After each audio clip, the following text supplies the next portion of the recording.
Hello, ladies and gentlemen, and welcome to an episode of an all-new podcast here on the Cat Bastard TV organization. It is called Crockett McElveen's Troubled Past. It's hosted by me, Crockett McElveen. You might have seen me from my hit podcast that I co-host with my friend Cameron Ladner, who's in studio with me today. It's called Kidz in the Corner.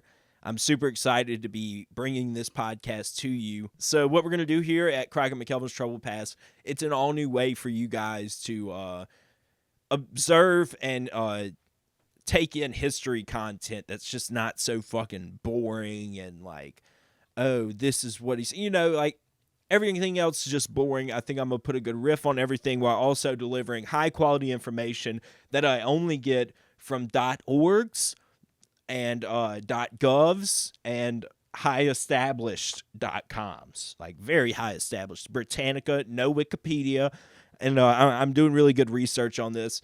And today's episode is on Teddy Roosevelt, Theodore Roosevelt, 26th President of the United States, overall American badass. He's one of my favorite presidents of all time. He represented a lot of great things that were even progressive for today's time, but especially back then. It ultimately lost him his second election. But before we get into that, I think we'll start at the beginning where we should. It's October 27th, 1885, New York City, New York. Teddy Roosevelt is born. Now, as a young child, he suffered from asthma, which pushed him into homeschool. He had to be homeschooled because he was just so sick all the time, and which really sucks because it ultimately made him a homeschool kid. But he was one of those homeschool kids. His dad made him go into the outdoors and play a lot of sports and be really active and become a tough man. He didn't want him to think because he had this asthma that he was just like some pussy or something. Like he wanted to let him know he's a man and he can do anything that he puts his fucking mind to. And it was really, really awesome way how to raise your kid. And it ultimately made him more confident. And he ended up doing great things. He wrestled. He ended up going to Harvard. After he graduated high school, he actually went to Harvard, and then after 2 years at Harvard, his dad passed away. Now, that could be hard on a gangster, you know what I mean? Even if you're keeping it as tough as TR, really, like in the middle of college, and you lose your father, someone that inspired you to be as great as you were, it's probably a really tough moment. But Teddy Roosevelt, as you'll find out, is super resilient and can pretty much overcome anything after a little bit of time. So he ends up graduating from Harvard, gets accepted into Columbia Law. In the middle of law school, he decides, though, he does not want to be in law school anymore. He loved political science when he was in college. So he decided to put himself in politics, which back then, amongst his friends and stuff, like getting into politics kind of seemed like getting into organized crime back then because of how corrupt politics back were.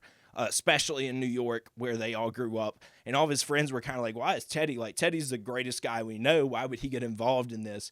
But Teddy felt like he needed to really help change America. He felt inspired to make it a better place for his children and their children and everybody else. So he ultimately went into politics. He was in the New York State Assembly as a young man. He served as the captain of the National Guard and was the minority leader of the New York State Assembly. A couple of his early political roles that are kind of like, who gives a fuck? In 1884, he marries his college sweetheart, Martha Bullock. Or I'm sorry, not Martha Bullock. That's his mother, Alice Lee. But I'm sorry. I'm saying they got married on this day. They didn't. They got married before this. On February 14th, Valentine's Day of all days, 1884, Ted's mom, Martha Bullock, and his wife, Alice Lee, both passed away. Martha, his mother, fell ill to typhoid illness. She had a fever, typhoid fever or something, which sounds like a space disease, kind of. Not to make fun of it, very sad.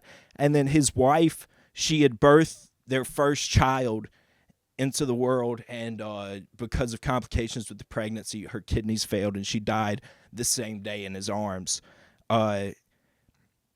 And previous to this, Teddy had went out west. So because his father had pushed him towards the outdoors, Teddy fell in love with the West, the Montana, the Dakota Badlands areas. He loved that lifestyle. And when he was a young man, he actually went on a buffalo hunt out there. He just went out there on a whim, and he was asking people around who could guide him on a buffalo hunt. Because buffalo were scarce at that point. You know what I mean? They had already killed all the buffalo. And he goes out there, and no one will guide him except for this one guy who's Canadian. His name is Joe Ferris. Now, he's been living in the area for a while, and he decides, you know what, for this amount of money, he gives him an insane amount of money. Ted Roosevelt comes from, like, big-time money. He really, truly does. Gives him a good amount of money, and they went on the hunt. And eventually, Joe's brother and Ted end up talking so much about the cattle business, and once again, Ted loves that lifestyle. He would dress up real extravagant, and I've got to take a piss, and we're going to be right back. Hey, is everything still recording in here, Cam? So anyways, he would dress in like these buckskin clothes, things that he thought as an Easterner that like cowboys and people out west wore. And people didn't really jive with that. They were like, dude, this cat, he wouldn't last a fucking month out here. But once again, Teddy Roosevelt, very strong will. He works on the ranch that he invested with Joe Ferris and his brother. They became business partners. He dumped a lot of money into it. He worked it. The people ended up falling in love with him. He actually ended up figuring out that, like, he loved those people, and he jived with the Western people so much more than his friends in high places. And that really resonated with him to want to make the whole country better for everybody. So because he'd established those relationships already, after his wife and mother die, he takes off back west again for another 2 years. He's very upset. He's very depressed. He's got a lot of melancholy during this time. He's quoted as saying in his diary, which I think is like, I've thought about keeping a diary before. I've maybe done it for like one day and immediately felt like, well, this is just, this isn't very heterosexual of me at all. And anyways, he's writing in his diary, and he says, the light has gone out of my life, which is very sad. He really loved this lady a lot. She was very good to him. She was kind of like the only person he had ever met that really understood him fully, is what he felt. And it took a lot to him. So anyways, he goes out west, and he goes and he ranches for some more years. And then he comes back after his return. And on his way back from New York, he stops and he meets with a young lady, Edith Caro, who he had known since he was a child. And when they were very young, they had both admired and adored each other very much. They really did. They loved each other. There was a vibe between the two of them, you know what I mean? TR's been on the Huzz for a long time, and Edith Caro was one of his original rosters. And anyways, they rekindled their flame in 1886, and they got married in London, of all places, which is pretty crazy. That's what money gets you. Go overseas, get married in a worse place than you live in, probably at that time. I can't imagine London was just like a nice place back then. I don't know. He's not a nice place now. But besides that, they ended up moving back home to their it's now an infamous place, pretty infamous place, Sagamore Hill. It's in Oyster Bay, which is on Long Island, New York, which is where all the elites live, is on Long Island, New York. And he had a nice house there, and they ended up in the next 10 years having 5 children, and their names were Ted Jr., Kermit, Ethel, Archie, and Quentin. I think there's another one in there, actually, that the one website I went to didn't write down. I believe there's an Addison as well, but I'll get back to you on that. We'll write a note right here that says, yeah, there's Addison. No, there's no Addison. And these kids, he raised them up. He wanted to raise them up how he kind of was, except he had more an ambition to, get them on horses and get them around animals, and they would play with the possums and the squirrels in the yard out there in Sagamore Hill. That's what they would do. They're pretty much just like redneck white trash, except they have a lot of money. It's like Duck Dynasty is pretty much how that house was. The kids are just absolutely doing like third world shit in a mansion. But when he comes back, obviously he gets back into politics. During this time when he's having all these children, he serves as a U.S. Civil Service Commissioner up until 1995. Then he becomes the New York City Police Commissioner. And he really starts ruffling some feathers at that point in his political career. He kind of always did, because he had these like really ethical like solutions to things that people didn't agree with, because obviously lobbyists and big business and stuff. And anyways, because of how well he did, though, he ended up being appointed the Assistant Secretary of the Navy. This is going to be a big thing for Teddy Roosevelt, because he knows as well as anybody that our Navy is lacking. We had, at the time that he took over, we had 6. It was 6 steel hull battleships, which, if you know anything about Navy ships or anything, battleships aren't like aircraft carriers. Battleships are like the ones that take up 2 spots on battleship, the smaller ones. They don't do a lot besides like shoot cannons and shit. Maybe have a couple people on them. But besides that, they don't really do shit. And so we needed a bigger Navy. And so he enlisted the Great White Fleet, which was a huge fleet that he ended up producing later on. But he set it up while he was there in the Navy. While he was in the Navy, though, and he was the Secretary of the Navy, there was a conflict in Cuba. It was the Spanish War. Cuba decided that they had had enough of Spain's rule. Spain had ruled Cuba for over 400 years at that point, and they went to war over it. The U.S. went over there and they helped the Cubans, and when that kicked off, Teddy Roosevelt thought, and he told everybody, he said, "Hey, man, I don't want to be here. I want to be there. I need to be if the bullets are flying, I'm in the middle of it. I want my own unit."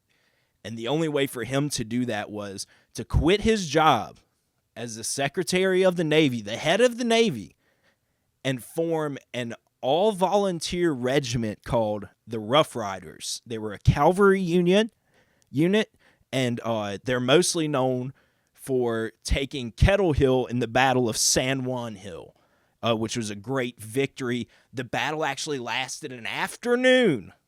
We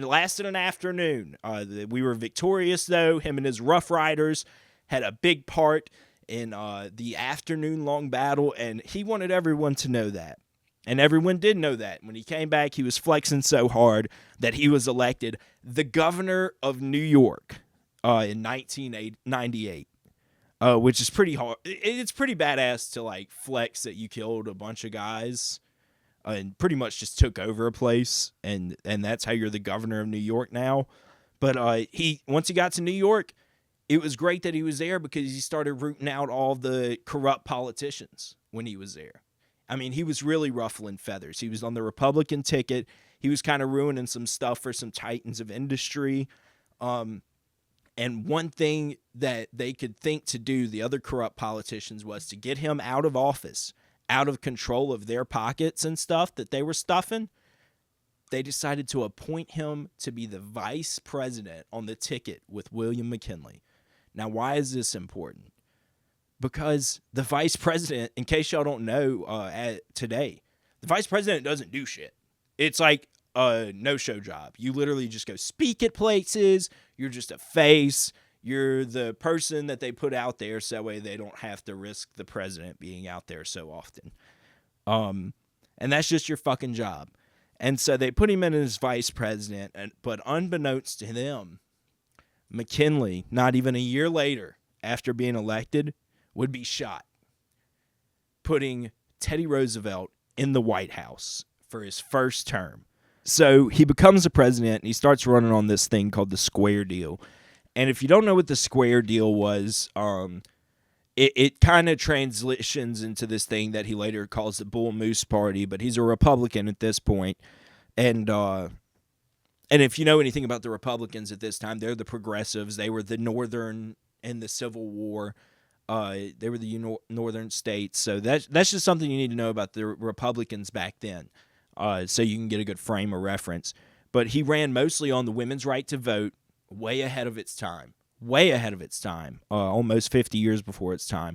Workers' comp, he's the reason you have that. Kamala Harris famously said, you better thank a union worker, you better thank Teddy Roosevelt for your workers' comp. National minimum wages. He made sure that there was a minimum wage, so that way people couldn't be getting paid nothing, because people were getting paid nothing, buddy, back then. You could still they abolished slavery. You could still get paid nothing.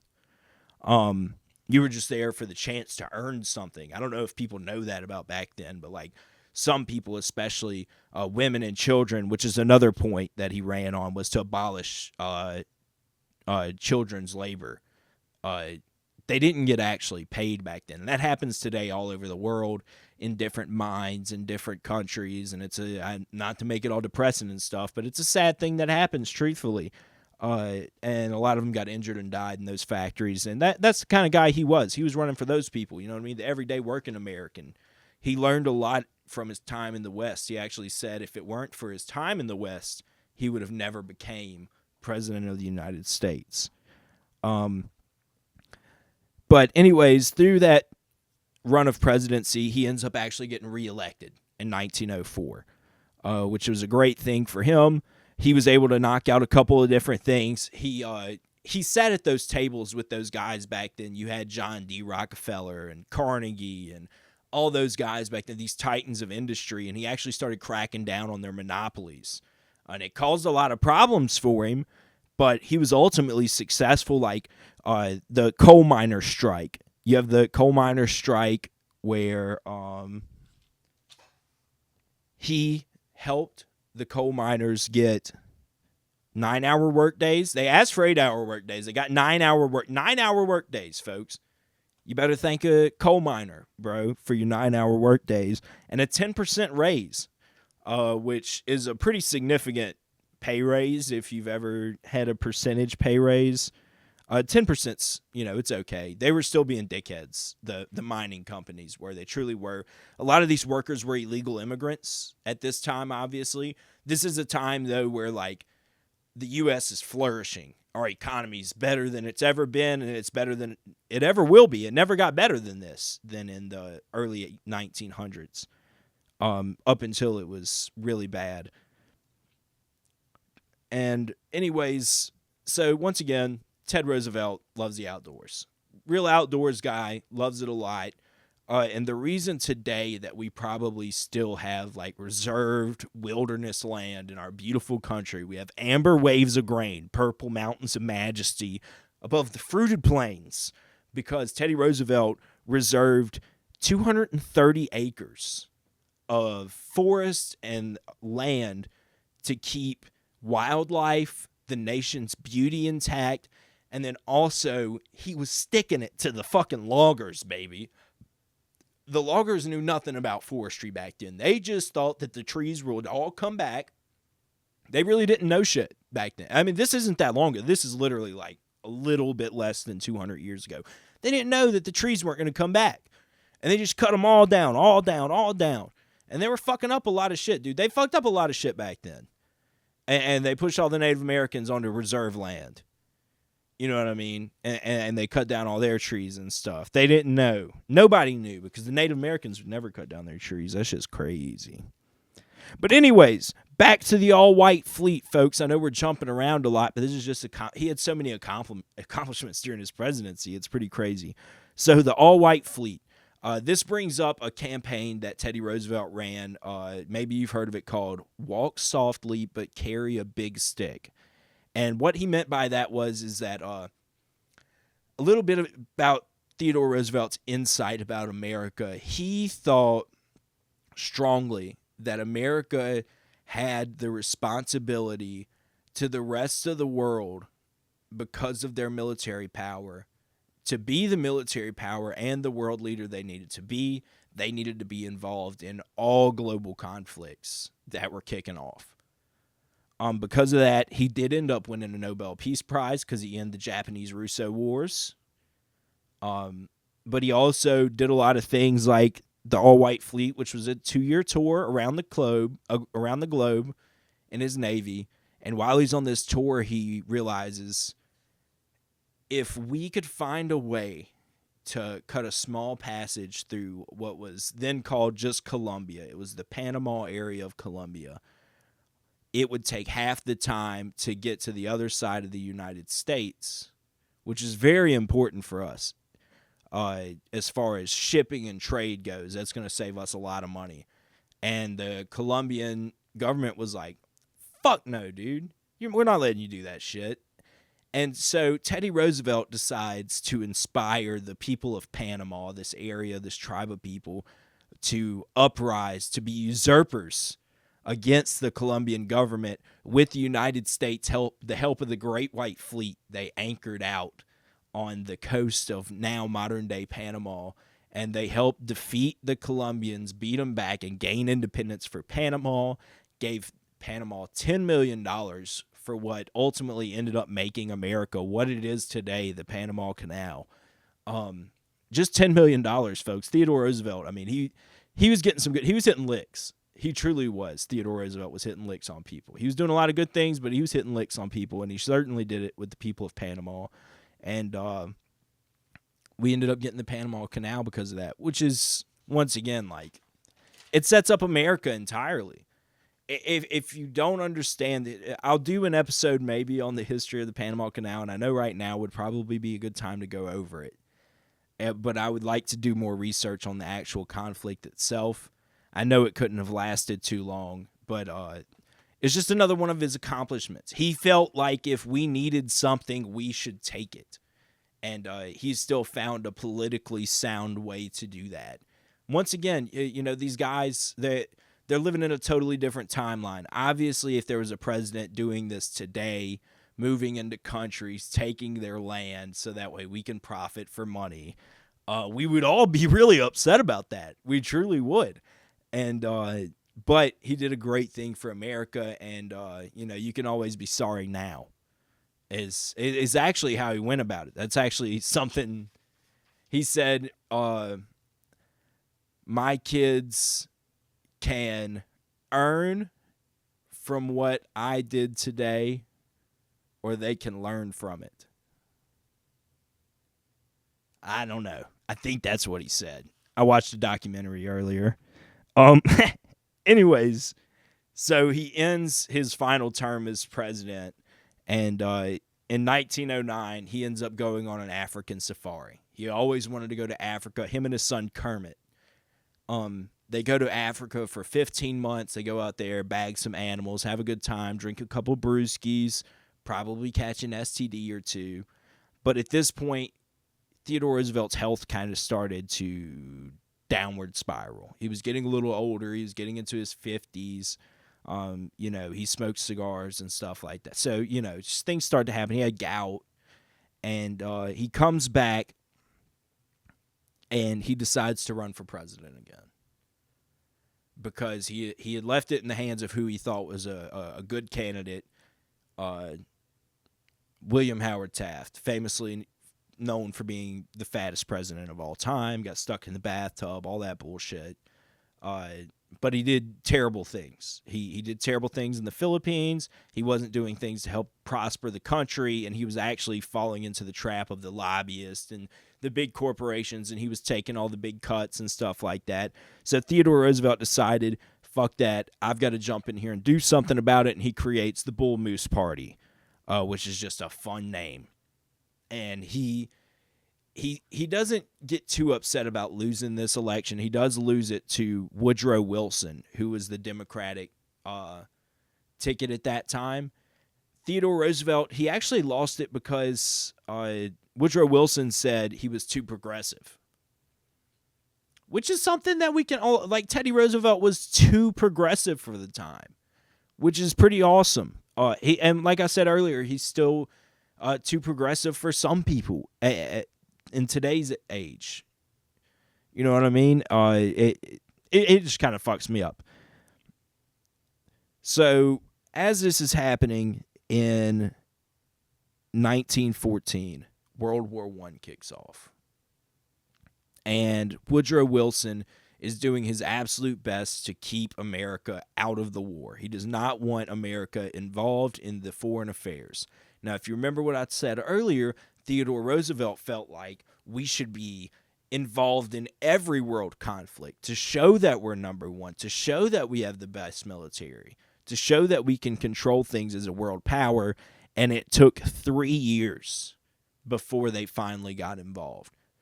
In that 3 years, Teddy Roosevelt took every political connection he could. Because, backflash a little bit, when World War I kicked off, he went and asked Woodrow Wilson, he put his pride to the side, and he asked him if he could lead a unit into battle during World War I. And he's, like, blind in one eye. He's got gout. He looks like an old poodle, probably. Like, if you ever, like, my grandma had a poodle named Skip, bro, and Skip was a good dog, and he got old after a while, and he started running into the walls. His eyes were glazed over. His teeth were falling out and shit. He didn't really look all that good. And that's kind of like the state that Theodore Roosevelt was in at this point. And so Woodrow Wilson told him no, that and because, you know, he just didn't like him that much. But in the next 3 years after that, Theodore Roosevelt said, if I can't go to war, I'm going to send my sons to war. And he took every political connection he had to make sure that his sons got into different parts of the military and different branches. So he got all 5 of his sons into the military. And after a year, they had all served valiantly. They had all received medals for their valor. And, you know, eventually, though, in 1918, his youngest son, Quentin, who was in the Air Force, I believe. I don't know if we even had an Air Force at that point. Maybe it was just the Navy. He was flying planes over Germany, and he got shot down behind enemy lines, and he passed away. It was confirmed 2 weeks later, and Theodore Roosevelt took that really hard after he got that telegram. He actually, just for like the next couple weeks, honestly, maybe like a month and a half, he mourned the death of his son. He would sit in the window, and he would just say, poor Quentin. He called him Quentin or something like that. Quentin. And he would just sit there and say that, and like, what a terrible way to die. And on January 5th, 1919, Theodore Roosevelt died in his sleep at the age of 60. And, you know, I think if he did die of a broken heart, I know he had some different illnesses and stuff at that point. That could have caused him to pass away. Obviously, he was a little bit older for a guy at that time. But being that passionate about his son at the end really reflects on what he learned from his father about being passionate for your son. And I think that's something, if you don't take away any of these historic facts that we learned today, maybe you can take away that the things that you pass on to your kids, even if it's that early on, will end up being a better thing. Now, I know it seemed like Teddy Roosevelt wasn't that grateful for his kids at the end because he sent them to go die in like one of the bloodiest wars of all fucking time. But he truly did care about them until the very end.